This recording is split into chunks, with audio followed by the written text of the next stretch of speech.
And this is what the word of the Lord reads. I sleep, but my heart waketh.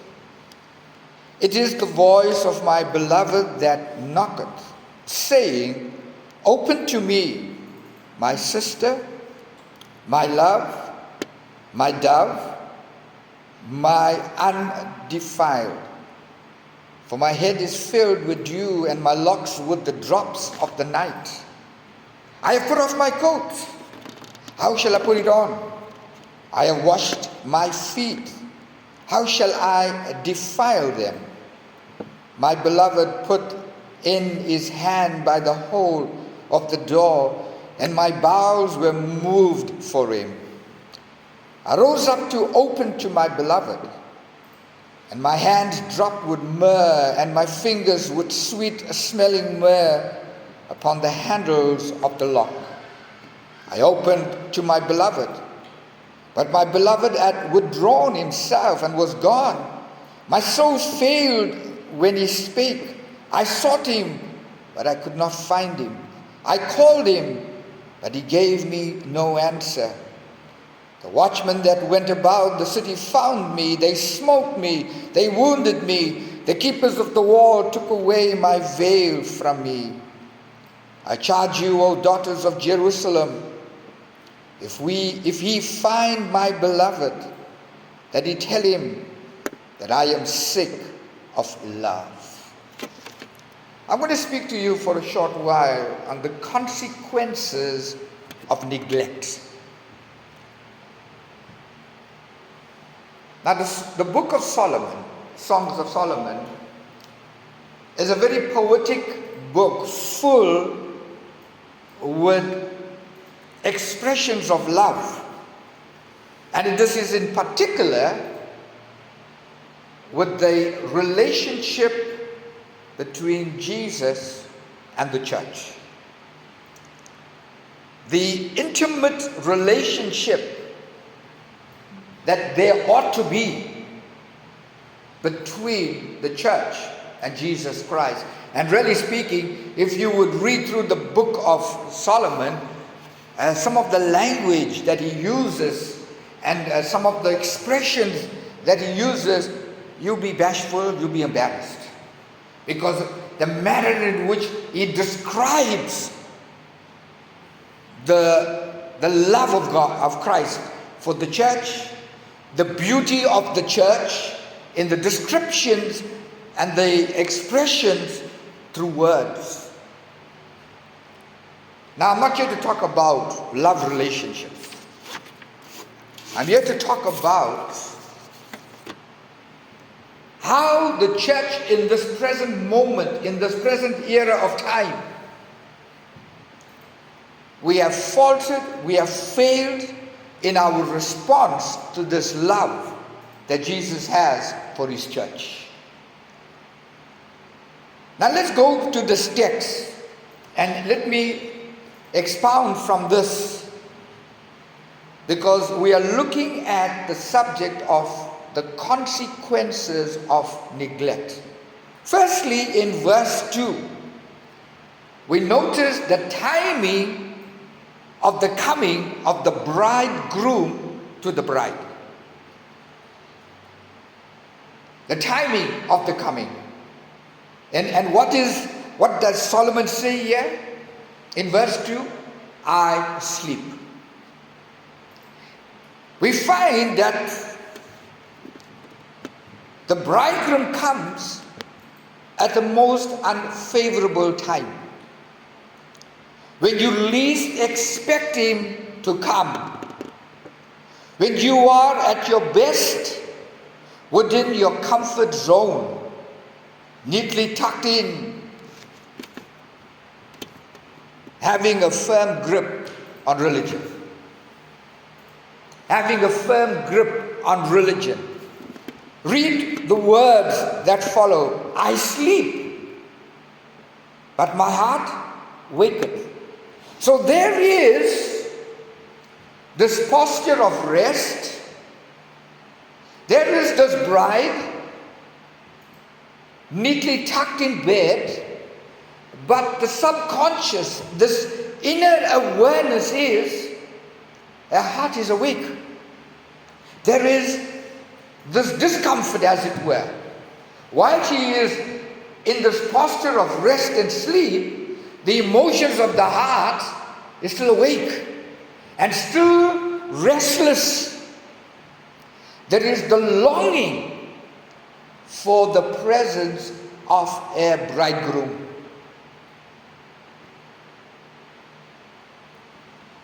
And in this environment and in this scenario, the bride hears the voice. And how does she hear the voice? He doesn't speak, but he says, it is the voice of my beloved, what? Knocking. Does not this remind you of what Jesus says? I stand at the heart's door and I knock. And if any man will hear my voice, I will come in and what? I will sup with him. I will fellowship with him. Now, I want you to see the two extremes here. The one, the bride, neatly tucked in bed, with a firm grip on religion. She is comfortable in this state. And on the other, we find the bridegroom coming and seeking her out, and he knocks on this door. She hears him call unto her from the outside. And this does not make you worry and become concerned and ask the question, is Jesus in the midst of his church, or is he on the outside of the door of the church and knocking? And he is seeking entry. He is wanting to come in. Now, if that is so, then that begs the question, is he really in the church? Is he really amongst the people of his love and the desire of the heart that he wants to be with his people? The fact is that he is knocking, which means he's on the outside, seeking to come in. Seeking to come in. And on the inside, there is the absence of his presence. There is the absence of his presence, as we see in the response from the bride on the inside. It is the voice of my beloved knocking, but he's not on the inside. He is knocking. Okay? Firstly, that. What do we observe? That in this state of her life, it gives to us some insight as to where she is in this relationship with the bridegroom. There is the absence of fervent, passionate desire. However, when she hears the knock, suddenly she is turned to the attention of this knocking, and what? There is this desire to want him. But unfortunately, the coziness of her environment neglects her and delays her from going to the door to open. Look at secondly, in verse 3, the response from the bride. On the outside, we see the bridegroom knocking to want entrance. On the inside, now we see the response from the bride. What does she say? I have put off my coat. How shall I put it on? I have washed my feet. How shall I defile them? Now consider the excuses that is coming from this bride. Surely she had prepared herself for his coming. And now suddenly, the change of heart. Just a few minutes ago, she lay restless in her bed. She could not even give sleep to her eyes, for she longed for his presence. And how the coldness of religion and the comforts of known territory have set her apart, and suddenly she is making excuses to interact and to allow this bridegroom to come in. And yet, she refuses. And look at the excuses. I have put off my robes. I have put off my robes. Now this could say, in poetic language, that she had put off righteousness. Because the Bible talks about the robes of righteousness. I have put off righteousness, which means that she is not in a right relationship with the Lord. I have put off my robes. Then she goes on to say, how can I put on my shoes? I wash my feet already, and they will be defiled if I get out of bed. What does that show to us? The eagerness. Paul talks about the feet shod with the preparation of the gospel. You see how righteousness and the eagerness and the obligation to go and spread and talk and preach and teach the gospel. Paul talks about his eagerness to go to Rome in chapter 1. How he says to this church in Rome, which he has not met, he has not met them physically. He says, I have this earnest desire within me to come to you and to share some spiritual things, some spiritual gifts. Now he's not talking about the charismatic giftings here. He is talking about the spiritual giftings of what he has received concerning Jesus Christ. And he puts it down in that letter, and he wants to probably go to them and he says, listen, I want to give you more deeper insights about these things that I've written to you about. You see how the comforts of religion kills the eagerness to spread the gospel.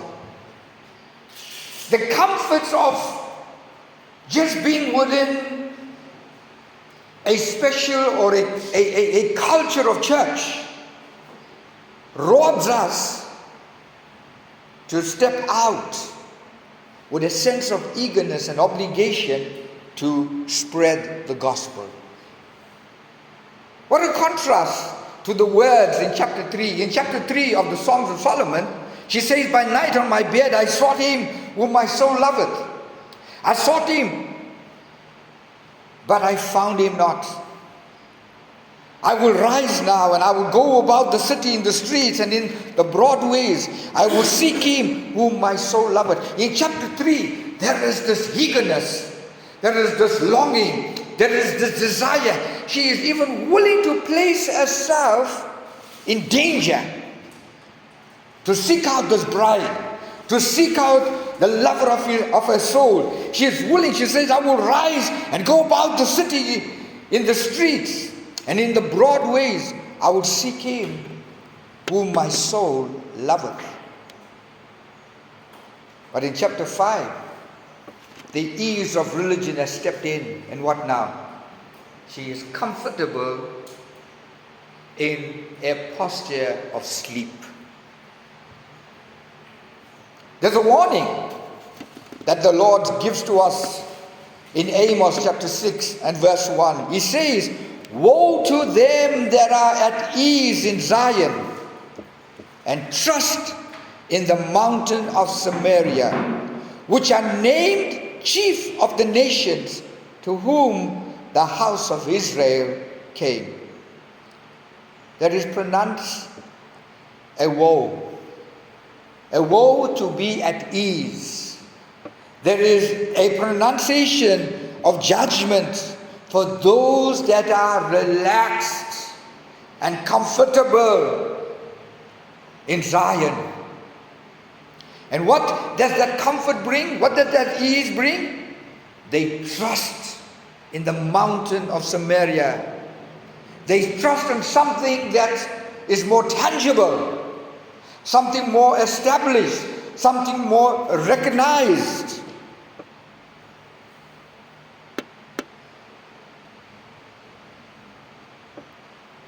Now let's go on and look at now the response from the bridegroom. Firstly, there's a knocking. Then there is the response from the bride, which we see is comfort, complacency, excuses. But in spite of all of that, there is this love that flows from the heart of the bridegroom to his bride, the church. And in verse 4, this is what he does. In spite of the rejection, in spite of a slow response, or in fact, giving excuses, in verse 4, my beloved put his hands by the hole of the door, and my bowels were moved for him. Look at the response now from the bridegroom. He doesn't just throw her aside and say, okay, fine, and I'm going to find somebody else, or I'm going to walk away from this. What does he do? He still places his hand at the hole of the door. Just by that, she hears this hand of his, as it were, on the handle of the door, and her bowels are moved. Suddenly, she is awakened to this desire. Even though the door will not be open to him, in spite of the cold, insensitive response from the bridegroom refused to leave without leaving something to remind this bride of his of the sweet consummation of sweet intimacy.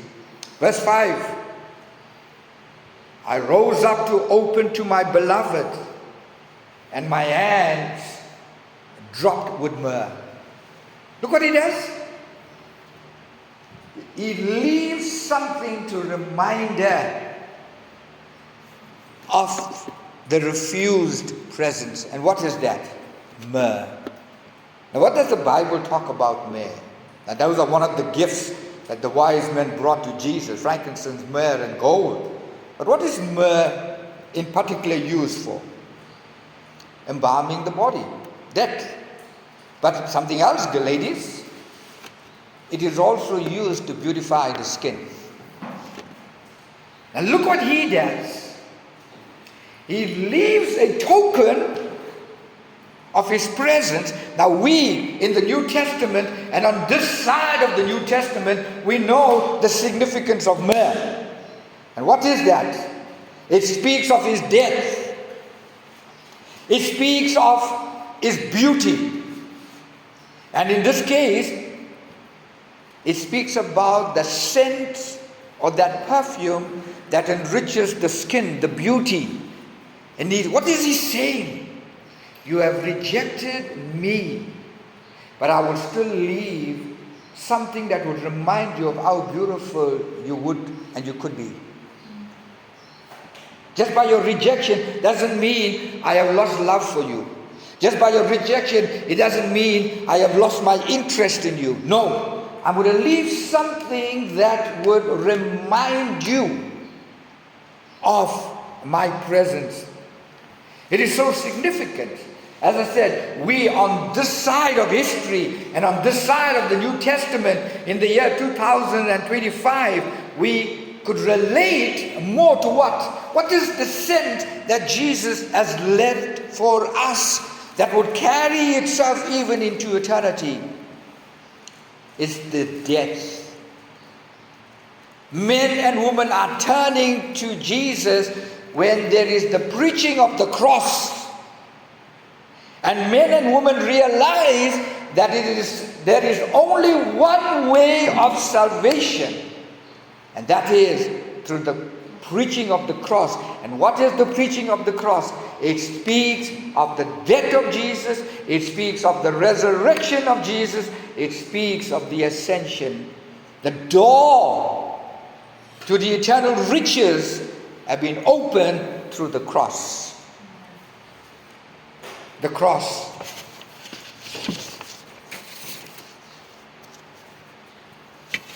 But then, alas, she neglected that opportunity. And in verses 6 and 7, we read, I opened to my beloved, but my beloved had withdrawn himself and was gone. My soul failed when he spake. I sought him. He could not find him. I called him, but he gave me no answer. The watchmen, verse 7, that went about the city found me. They smote me. They wounded me. The keepers of the walls took away my veil from me. Alas, too late, too late. The golden opportunity is lost. A moment of neglect and the consequence of lost fellowship. Now look at the temptation. Look at the temptation. She goes into the city now. And what? The watchmen that went about the city found me, and look at what happens. They smote her. They defiled her. They wounded her. The keepers of the wall took away her veil. Now what is so significant about the watchmen and those who are the keepers of the wall? That is directly linked to the leaders of the church. That is directly linked to those that God has placed in the midst of the church to guard it for its purity. But what happens? What happens? They have defiled the church. Look at what they are doing. According to the Song of Solomon in chapters 5 and verse 7. The watchmen found her. They smote her. They wounded her. Now you might ask, how are the watchmen of today hurting the church? There's only one way. There's only one way. The preaching of heresy. The preaching of erroneous doctrines. The preaching of impurities. They take the word of God and they squander it for their own gain. They do not preach and teach the pure things of God pertaining to His word. We see later on, Solomon says, the keepers of the wall took away my veil. Now what is the veil? In Eastern culture, what does it represent? What did it represent? In the Eastern culture, a woman that was pure, untouched, a virgin, what? They would cover themselves with a veil. And that was significant and indicated that she was pure. Look at the temptation now by the watchmen of the wall. They took a veil. What is that indicating? The introduction and the inducing of immorality. The impurities, the contamination, bringing in. And is that not what the state of the church is like now? People are gathering Sunday after Sunday, meeting after meeting, and what utter ungodly doctrines are preached from the pulpit, and the enticing things that are coming forth, taking away the purity of the bride. And that is the temptation that we are faced with. They took away the purities of this bride. And with that comes the consequences of what? Compromise. With that comes the result of an anemic, intimate relationship with God. Sandy, you pray, Lord, that intimacy with you. And that is what we are crying out for. That is what we are longing for in this place. That each and every person that comes through the doors of this church will not know this church by what it is known for out there and by what reputation it carries, but that when people come in, the first thing that they will recognize and the first thing that they will take note of and the first thing that they will become aware of is the awesome presence of God amongst His people. But coming with that, we have a challenge. And what is that challenge that we as the church face up to? What is that challenge that you and I are constantly even facing every day of our lives? And that the challenge is drawn out from Exodus chapter 33, verses 13 through to 15. And this is Moses now speaking to the children of Israel. And I want you to know that challenge has not changed. It is a standard that is set. I would be bold to state it is set in stone. And this is what it is. Now therefore I pray thee, if I have found grace in thy sight, and this is Moses praying and speaking to God, show me now thy way, that I may know thee, that I may find grace in thy sight, and consider that this nation is thy people. And he said, my presence shall go with thee, and I will give thee rest. This is all that Moses wanted.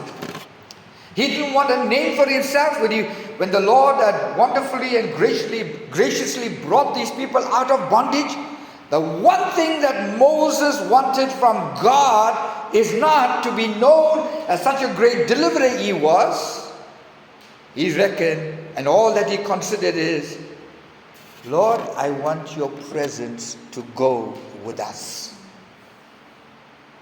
And the Lord confirmed that, and he said, my presence shall go with thee. And it coupled with that was what? I will give thee rest. And then Moses responds with this.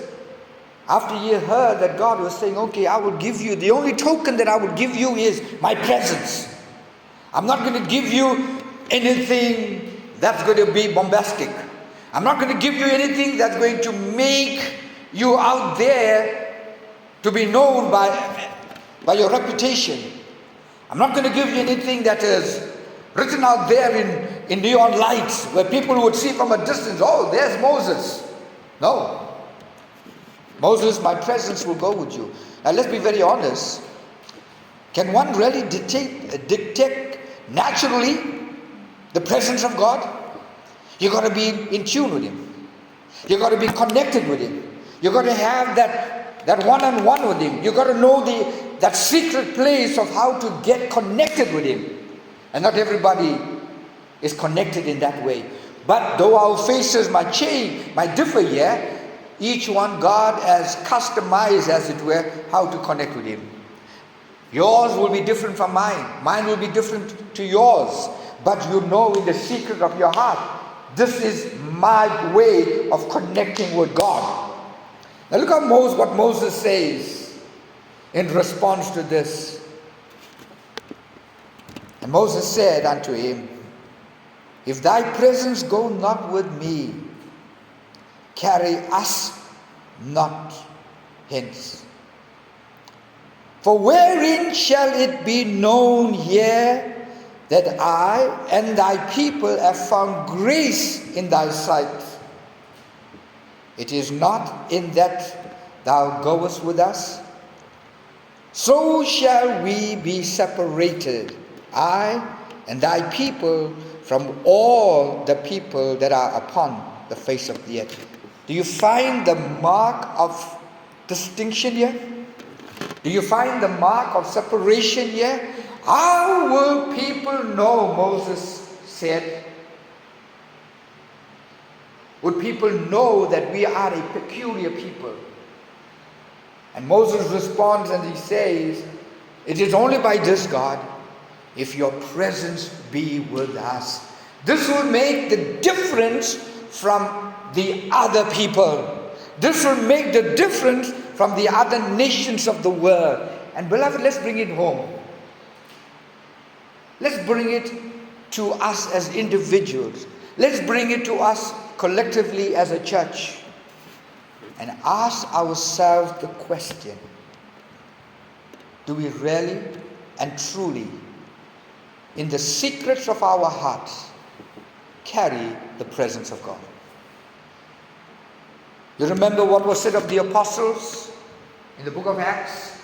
When people watched them walking by, what they said, these men have been with Jesus.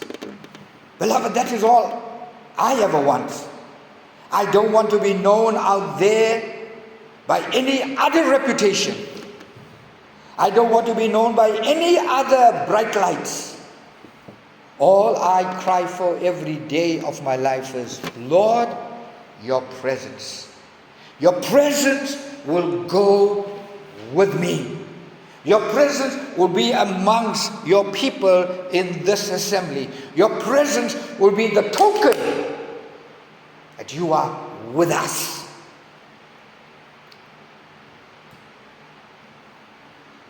So what is the call? Do we continue with neglect? The Lord knocking every single moment of our lives. Let me come in, let me come in, let me come in. Or are we going to be responsive and say, come in, Lord. Not only will you come in, but take control. And be the Lord of this home. Be the Lord of the church. Take your rightful place amongst us. Or like this bride, shut the door and neglect the golden opportunity of the still, gentle voice speaking to us. Let me in. Let me in. I want to come in, as in the book of Revelation, and come and fellowship with you. With this, may we go home with that awareness. And in the words of Moses, Lord, if your presence will not go with us, then take us not from this place. Shall we pray?